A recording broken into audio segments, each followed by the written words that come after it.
Hi, Shireen Jones here from Healthy Now New York. That's healthynowny.com. It's a rainy day here in April, so I thought it might be a great day for soup. And as I was going around in my refrigerator, I found this very large head of escarole.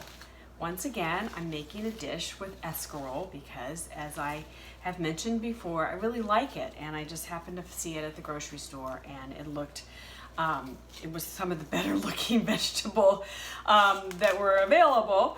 So I'm going to make a soup called escarole and bean soup, which we have been getting for years at the local pizza parlor here in town, and we love it. It is filled with garlic and pancetta, which is a sort of an uncured, unsmoked bacon from Italy.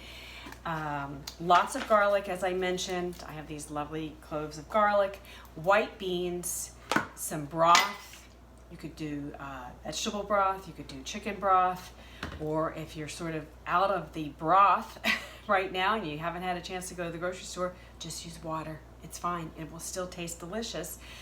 You'll use a lot of olive oil for sauteing, and then you'll sort of season the top of the soup with some olive oil and some Parmesan cheese if you'd like to, or any other grated cheese that you might like to use. So let's get started. First of all, I have this head of escarole that's looking a little wilted-y. We're going to cut off the bottom here. And escarole is another one of these vegetables that because there's lots of fabulous layers, there's lots of places for dirt to sort of hide in. So we're just going to take the layers apart, and I'm going to put it in my salad spinner over here. Or if you feel like you have a very clean sink and you can stop it up, you can take the layers off, fill up the sink with water, and take the layers. And you just want to run the water a lot of times until you don't feel any more grit. I want to show you how beautiful this escarole looks in the inside. These gorgeous leaves. I don't know, they just feel like spring.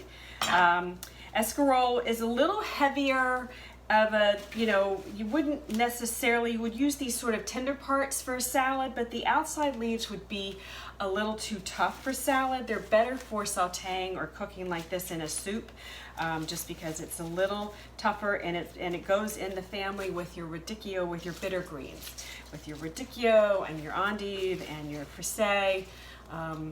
Probably not saying any of those vegetables correctly, but they are sort of your bitter chicory, but I think it's part of the chicory family. So we've done that. Now, of course, what I should have done first is probably done my garlic, because if I were chopping up this escarole and it was filled with dirt, my wooden cutting board would be covered with dirt. But I'm going to just swipe it off and hope that it's all okay. Actually, you know what? Never mind. I'm just going to turn it over. My hands are rinsed. And, of course, I don't have my towel. Here it is. Okay. So we'll just smash this garlic here with the back of the knife. And I like several cloves of garlic. A lot of the recipes that I saw called for 2 cloves of garlic. I'm going to use 3, and these are pretty big.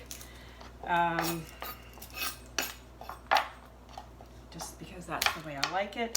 You can do whatever you want. Of course, you could use garlic that you find that's already chopped. I actually think the restaurant in our town uses the jarred garlic, which I'm not really a fan of, but I do love their soup.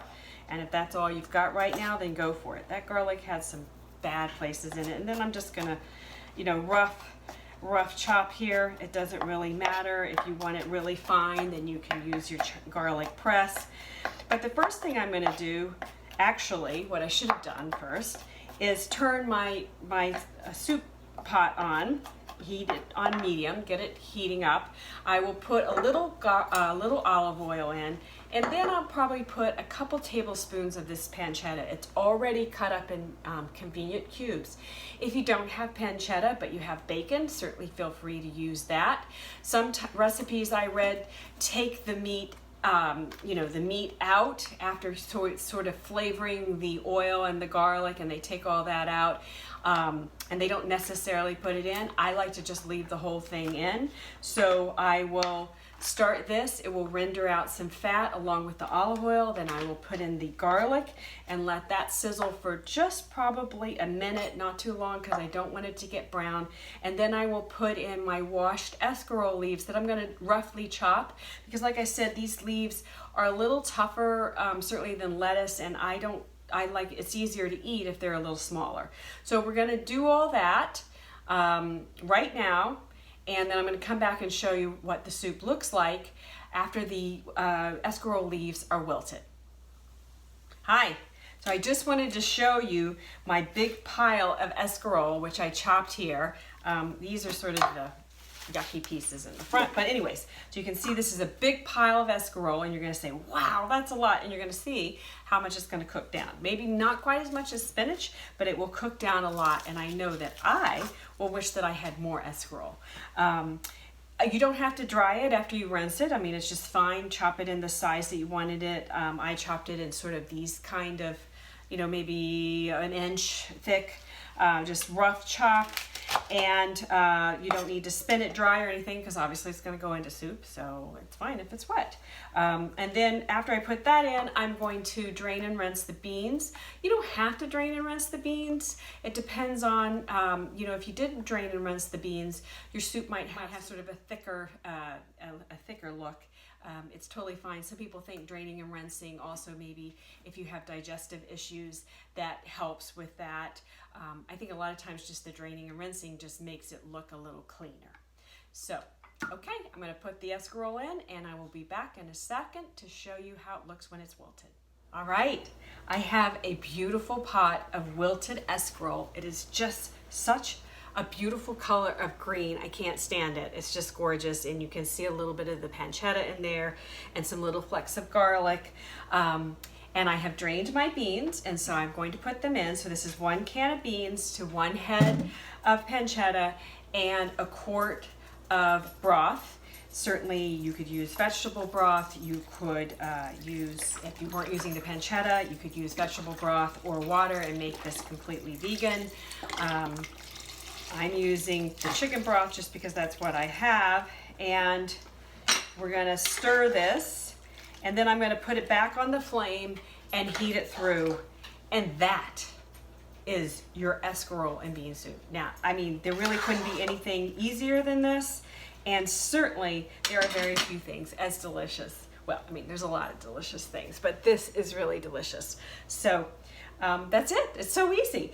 Now, oh, and one thing I should say is I think this is probably enough for, say, 2 to 3 with leftovers, possibly 4 if they're not big eaters, like, but if you have a bigger family, or you have some big, hungry teenagers around, or, millennials or whatever, that might eat more than you might want to double everything. So 2 cans of beans and 2 quarts of broth or water, 2 large escarole heads. But this is basically it. And we're done. I don't even know how long this took, 5-7 minutes. Well, of course, we have to heat this through for maybe 5 or 7 more minutes, but basically it's done. And then you can just have some Parmesan cheese on the top if you'd like. All right. Oh, and a drizzle of olive oil. Okay, now I'm finally finished. Okay, bye.